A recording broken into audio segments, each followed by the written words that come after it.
like Jesse said, my name is Avery. You probably just saw me singing up here. And Isaiah asked me to share a little bit of my testimony with y'all. So if you did not know this, I was born and raised in Texas.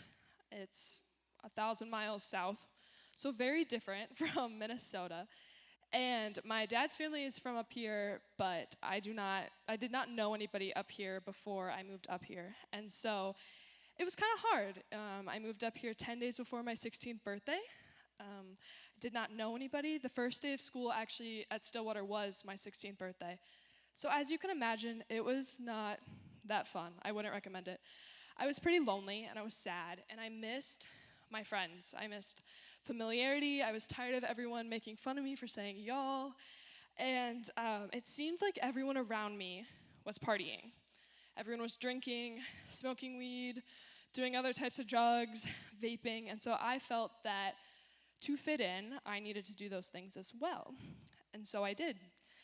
And yeah, it was something that I did, and all my friends were doing it around me, so I just continued to do it. And then I got a boyfriend. He did those things, and I just got deeper and deeper into it. And the deeper I got into it, the more and more depressed I got. I honestly did not want to live.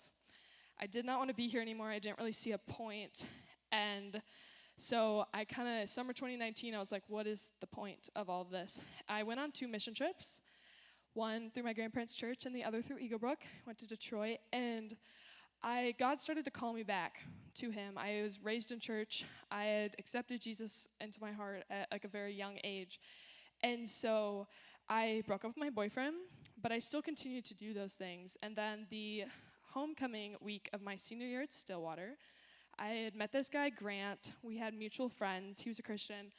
And he's like, you say you're a Christian, but you smoke, you drink, you vape, you spend the night with guys. Like, how can you say that you're a Christian? And I was like, it's actually funny. Like, earlier this week, I threw away my vape. Like, I'm gonna do better. I'm gonna change. Like, I'm gonna turn my life around. That afternoon, I got home after school, and I broke down in my bathroom, and I cried. And I was like, God, I cannot do this on my own.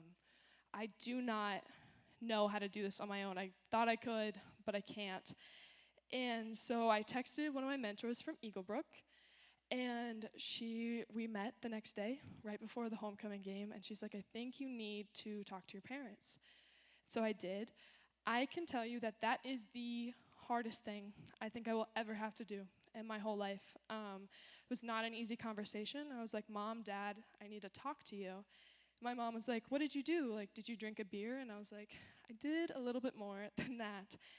And I came clean to them September 21st, 2019. I remember the date because it was the day before my mom's birthday. And it was hard. It was not easy.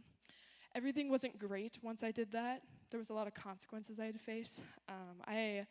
As my dad said, I didn't know what the truth was anymore. I just had lied so much that I was like, what have I said? What have I not said? And though that was really hard, I started going to circuit that year, and God slowly called me back to him.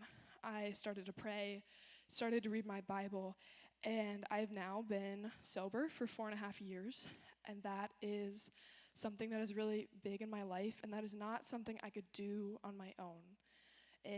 There are temptations every day. It doesn't get easier. I hate to break it to you the older you get. But if it was not for God, I honestly do not believe I would be here today. And he is what it's all about. I could not have gone through this life on my own. So thank you.